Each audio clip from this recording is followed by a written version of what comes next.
پہلی بات تو یہ ہے کہ عمران خان نے کبھی یہ نہیں کہا کہ وہ محب وطن، واحد محب وطن ہے. وہ الگ بات ہے کہ اس نے تو ہر جگہ پہ پروف کیا ہے انٹرنیشنل سطح پہ کہ وہ محب وطن ہے اور پاکستان کی کاز کو لے کے آگے چل رہا ہے، وہ کشمیر کی کاز کو لے کے آگے چل رہا ہے، وہ اسلام کی کاز لے کے آگے چل رہے ہیں. رہا اس ایف آئی آر کا بات، تو دیکھیں میں آپ کو ایک بات بتاؤں، آپ مجھے یہ بتائیں اس ملک میں کتنی ایف آئی آریں ہوتی ہیں؟ ٹھیک ہے، بہت ہوتی ہیں، اور وہ پرائم منسٹر عمران خان کی کہنے پہ ہوتی ہیں یا پرائم منسٹر عمران خان کے نالج میں ہوتی ہیں، ان کی اپروول سے ہوتی ہیں؟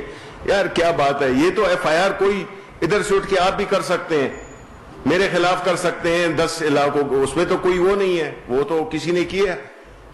ہو سکتا ہے کہ میں اس حد تک کہوں گا کہ ہو سکتا ہے کہ کوئی ان کے اپنوں نہیں کی ہو.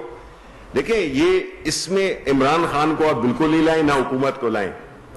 یہ پنجاب حکومت معلوم کرے گی کہ یہ کس نے کیا ہے، وہ تفتیش کرے گی، لیکن اس سے ہمارا کوئی لینا دینا نہیں ہے. پرائم منسٹر عمران خان نہ اتنے فارغ ہیں اور نہ وہ ایف آئی آروں کے پیچھے چلتے رہتے ہیں.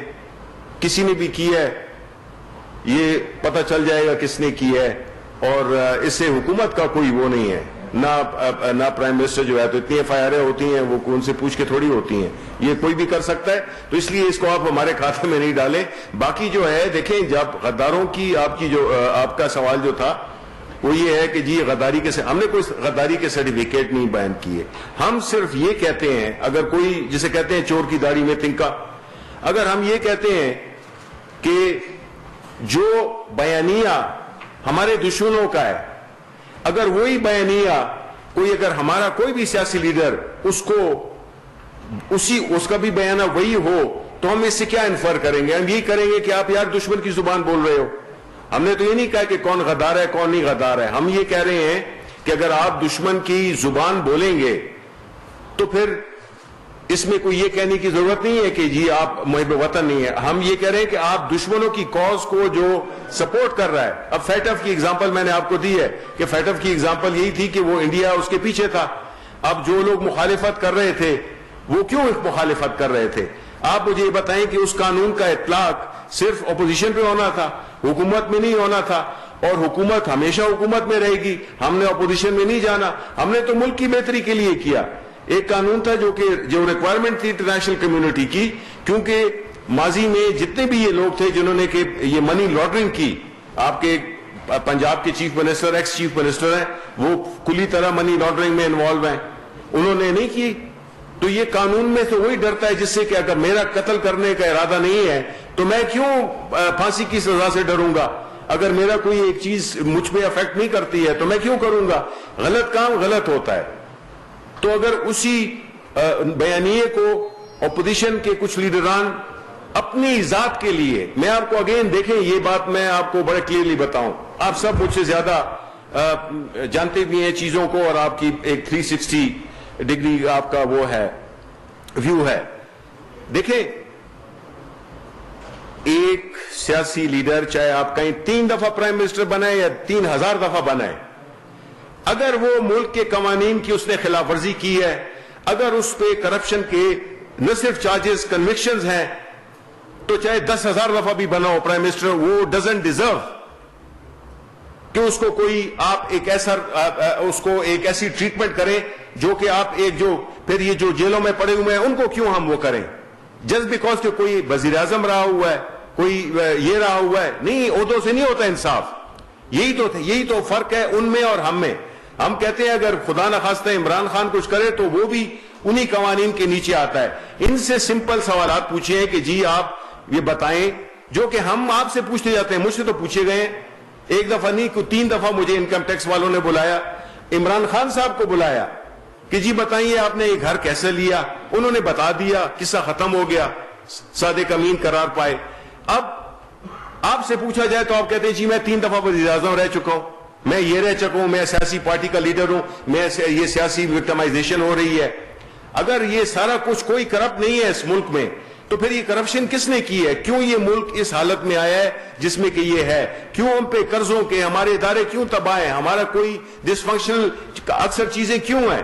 بنیادی وجہ یہی ہے کہ جو حکمران تھے پچھلے وہ لوٹ مار میں لگے رہے, انہوں نے نہ غریبوں پہ توجہ دی, نہ غربت کو کم کرنے کی کوشش کی, انہوں نے تو صرف اپنا مال بنایا اور اپنی وہ کرتے رہے. تو اب اس کا مطلب یہ نہیں ہے کہ اگر جی چینی 53 روپے سے اتنی ہو گئی, یہ بڑی ضروری ہے کیونکہ یہ خاص غریب عوام کو, لیکن ان سے یہ بھی پوچھے نا کہ یہ شوگر ملیں تو آپ کی ہیں, میجورٹی تو آپ کی ہے. اگر ہم کوئی سٹیپ لیے ہے جس میں کہ ہم نے انویسٹیگیشن کرائی ہے تو ظاہر ہے کہ یہ اکٹھے ہو گئے ہیں, ظاہر ہے کہ یہ مفادات کی جنگ ہے, یہ معمولی جنگ نہ سمجھیں, یہ اس طبقے کی جنگ ہے جو کہ اس ملک کو ہمیشہ ایکسپلائٹ کرتا رہا ہے, اس کا استحصال کرتا رہا ہے ایک خاص گروپ. اور آج جب کہ ایک دوسری ایسی حکومت آ گئی ہے جس میں کہ نہ وہ یہ کام کرتی ہے اور نہ اس کی اجازت دیتی ہے, تو ظاہر ہے کہ یہ تو ایک ایسی جنگ بن گئی جس میں کہ آپ سب کو بھی مجھے پتا ہے کہ آپ اس ملک کے خیر خواہ ہیں, آپ کو بھی اس چیز کو دیکھنا ہے کہ یہ جو ہو رہی ہے, یہ جو بنایا جا رہا ہے ماحول, یہ کس کی ماں پہ بنایا جا رہا ہے. اس سے پہلے ہم دیکھتے ہیں کہ جو سیاسی رہنما ہے ان کے بچوں کی وجہ سے ان کو ملک الزام ٹھہرایا جاتا رہا ہے. جی, آپ نے کہا کہ جو لوگ بھارت کا بیانیہ بول رہے ہیں اور افواج پر تنقید کر رہے ہیں, ان کے اوپر شک ہوتا ہے کہ وہ دشمن کا بیانیہ کیوں بول رہے ہیں. لیکن ہم دیکھتے ہیں کہ آپ کی کابینہ کے کچھ ارکان, ان کے بچے, آپ کی وفاقی وزیر ہر وقت سوشل میڈیا کے اوپر پاک افواج کو تنقید کا بھی نشانہ بناتی ہیں اور ہر وقت ان کے خلاف ایک مہم چلا رہی ہوتی ہیں. تو کیا سر یہی معیار آپ کے اپنے کابینہ ارکان کے اوپر لاگو نہیں ہوتا کہ ان کے بچے اگر یہ کریں تو وہ غدار نہیں ہے, لیکن اگر وہ اپوزیشن کرے تو وہ غدار؟ نہیں, دیکھیں آپ اگین ایپلز اور اورنجز کو کمپیئر نہیں کریں. بات یہ ہے کہ ایک سیاسی لیڈر کی, اس میں ایگری کرتا ہوں کہ ان کے اگر بچے کریں تو آیا اس کا الزام ان پہ دیا جا سکتا ہے کہ نہیں دیا جا سکتا. جہاں تک میرا تعلق ہے, میری انفارمیشن ہے کہ انہوں نے ہمیشہ اپنے آپ کو علیحدہ رکھا ہے اس بات سے, انہوں نے اس کو انکریج نہیں کیا. جو میڈم جس کی بات آپ کیا, ان کی اپنی وہ ہے, ان کی بیٹی وہ ہے, اور ان کی بیٹی کسی عہدے پہ نہیں ہے, ان کی بیٹی ایک عام شہری ہے, وہ کسی سرکاری عہدے پہ وہ کسی سرکاری عہدے پہ نہیں بیٹھی ہوئی. اگر وہ بیٹھی ہو تو پھر جو ہے تو یہ بات بالکل غلط ہوگی. وہی جو اپلائی کرتا ہے دوسروں کے لیے وہ ہم پہ بھی اپلائی کرتا ہے. شبیر صاحب, ابھی آپ نے کہا کہ ایف آئی آر جو غداری کی داخل ہوئی ہے وہ وزیر اعظم سے پوچھ کے نہیں کی گئی ہے, درست بات ہے, مگر جو آرڈیننس آئلینڈ اتھارٹی کا جاری ہوا ہے وہ تو وزیر اعظم کی سفارش میں جاری کیا گیا ہے. بالکل, اس آرڈیننس کو سندھ حکومت میاں رضا ربانی جیسے آئین اور قانون کے ماہرین اور سابقہ بہت سارے جو اٹارنی جنرل اور ایڈوکیٹ جنرل رہے ہیں وہ کہہ رہے ہیں کہ یہ جو آئلینڈس ہیں وہ بلوچستان اور سندھ کی ملکیت ہیں. تو اگر یہ آئین کے خلاف ہے تو وفاقی کابینہ نے, وزیر اعظم نے کیسے یہ آرڈیننس جاری کرنے کی سفارش کی؟ کیا یہ حلف کی بالداری کی خلاف ورزی نہیں؟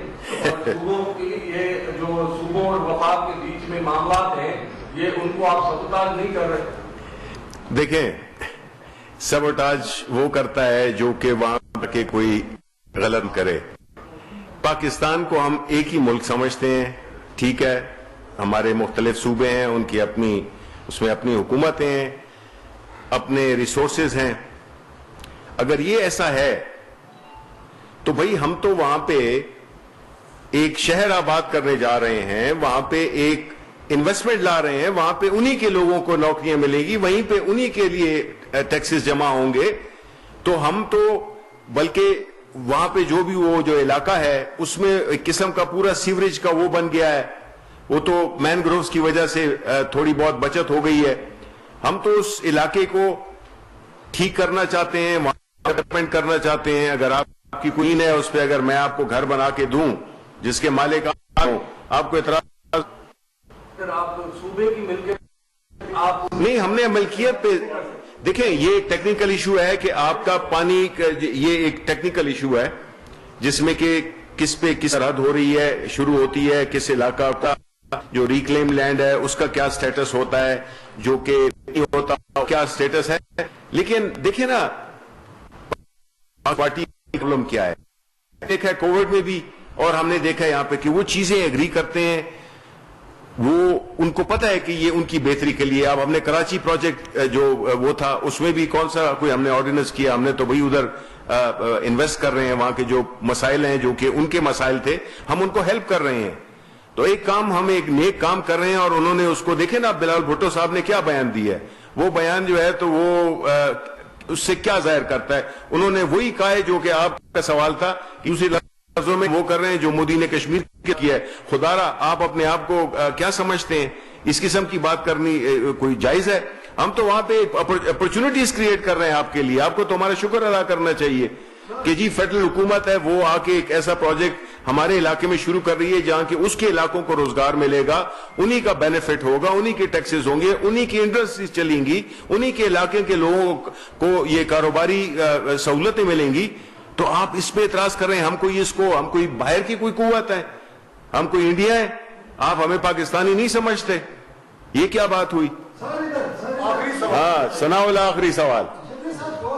جی آپ نے کہا کہ جن کی بیرون ملک ایسٹس ہیں وہ سالمیت ملکی کا سمجھوتا کرنے کا اس میں خدشہ ہے. آپ کے معاملے خصوصی ان کی 4 کی امریکہ کی شریعت ہے, ایک کینیڈا کی, ایک برطانیہ کی. یہاں کانفلکٹ انٹرسٹ نہیں آپ کو نظر آ رہا. اور آپ کے کئی سابق جنرل بھی آسٹریلیا اور امریکہ بیٹھے ہیں, انہوں نے بھی نیشنلٹی لے لی. دیکھیں سوال سر ایک اور ہے, آپ نے کہا کہ پرائم منسٹر ہر جگہ پیش ہوئے.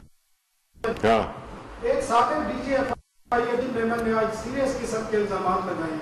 پرائم منسٹر سب کب جواب دیں گے؟ آپ دیں گے اس کا جواب, یا عدالتوں میں جا کے دیں گے, یا بھیج رہے ہیں؟ کہ وزیر اعظم نے خود بولا کہ نواز شریف اور دیگر لوگوں کے لیے کیسز کے لیے کہا ہے. دیکھیں بات یہ کہ کون کس کے یہ کس کی ماں پہ بات کر رہے ہیں اس پہ تو میں تبصرہ نہیں کروں. یہ آپ کو آنے والے دنوں میں خود ہی پتہ چل جائے گا. لیکن جو آپ نے بات کی کہ ہماری کابینہ میں, دیکھیں بات یہ ہے کہ ڈیسیژن میکنگ کون کرتا ہے؟ وہ بیسک پرائم منسٹر کرتا ہے. ٹھیک ہے, اس وقت جو ہے نا ہم پرائم منسٹر کی بات, ہمارے پرائم منسٹر کو آپ کمپیئر کریں جو ماضی کے پرائم منسٹر تھے. ہمارے پرائم منسٹر کی کوئی ایسٹس باہر نہیں ہے, جبکہ ان کی یہ آج نہیں ہے, 1992-93 سے ان کے یہ جو ہے پراپرٹیز ہیں. ہماری تو پراپرٹیز ہے ہی نہیں, پرائم منسٹر صاحب کی نہیں ہے. پرائم منسٹر صاحب اگر خود نہیں کرتے تو وہ کسی اور کو کیوں کرنے دیں گے؟ تو جو ڈیسیژن میکنگ اس طرح تو اس ملک میں بڑے لاکھوں لوگ ہیں کہ بیرونی ملکوں کی شہریت ہے اور ان کی باہر جائیدادیں بھی ہیں, لیکن وہ ڈیسیژن میکنگ میں, فیصلہ سازی میں تو وہ نہیں ہے نا. جو ڈیسیژن مین لیتا ہے, جو مین ہوتا ہے, لیڈر ہوتا ہے, وہ پرائم منسٹر ہوتا ہے. ٹھیک ہے, اس کا آپ کمپیئر کریں. بشیر میمن کا میں نے آپ کو کہہ دیا, مجھے نہیں پتا کہ وہ کس کی ماں پہ باتیں کر رہا ہے, کون باتیں کر رہا ہے.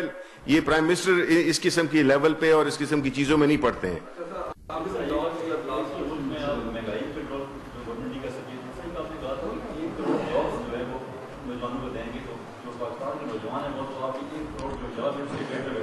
دیکھیں میں آخری جواب, بیکاز مجھے ٹریول کرنا ہے, ایئرپورٹ جانا ہے. دیکھیں 1 کروڑ جابز کی آپ بات کر رہے ہیں, بالکل ہم نے کہا ہے اور انشاءاللہ کریں گے. ایک بات میں آپ کو یاد دلانا چاہتا ہوں, دیکھیں آپ کا ملک, پوری دنیا ایک ایسے وبا سے گرفتار ہے, کچھ تو کیا اکثریت گرفتار ہیں آپ کے ساتھ کے ملک میں. آپ کا الحمدللہ اللہ کا ہمیں لاکھ لاکھ شکر ہے کہ جو بھی ہمارے پاس جو 2 وقت کی روٹی ہے وہ ہمیں مل رہی ہے. ہماری جو انڈسٹری ہے دوبارہ چلنی شروع ہو گئی ہے. یہ اکنامک فگرز جو میں نے آپ کو بتائے یہ بہتری کی طرف جا رہے ہیں. تو آپ یہ دیکھیں نا کہ یہ تو نہیں تھا کسی نے نکال کے جی یہ 1000 لوگ, یہ تو ایسا ہوا ہے جس میں کہ آپ یہاں کی, آپ امریکہ, آپ دنیا کے مالک دیکھ لیں, ایئر لائن, کتنی ان امپلائمنٹ ہوئی ہے, ملینز میں ان امپلائمنٹ ہوئی ہے. تو یہ ہاتھ کوئی ہم تو نہیں لائے تھے, یہ تو اللہ تعالیٰ کی طرف سے ایک امتحان تھا جو ساری دنیا پہ تھا. ہمیں الحمدللہ ہم بڑے کم نقصان سے اس سے باہر نکل رہے ہیں, اور ہم یہی امید کر رہے ہیں کہ یہ جو پرائم منسٹر کر رہے ہیں کہ جی ادھر کنسٹرکشن پروجیکٹ, کراچی میں کنسٹرکشن پروجیکٹ, لاہور میں کنسٹرکشن پروجیکٹ, ایسی فیسلٹیز دینا جس سے کہ کاروباری ایکٹیویٹیز بڑھیں. دیکھیں حکومت تو اصل کام اس کا نوکری دینا تو نہیں ہوتا, اس نے وہ ماحول کریٹ کرنا ہوتا ہے جس سے کہ نوکریاں پیدا ہوں. وہ ماحول کرنے کے لیے لگے ہوئے ہیں. بڑی مشکلات کے, کبھی سیلاب آ گیا, ٹڈی دل آ گیا, کبھی کووڈ آ گیا. الحمدللہ کوئی اور ہوتا تو وہ تو بالکل بیٹھ جاتے. Thank you very much. Achievements اہداف سے بڑھ کر ہیں. معاشی میدان کے حوالے سے جو اچیومنٹس ہوئے ہیں ان پر بات کر رہے تھے وفاقی وزیر اطلاعات و نشریات سینیٹر شبلی فراز. ساتھ ہی ساتھ انہوں نے بتایا ہے کہ آج ہونے والے وفاقی کابینہ کے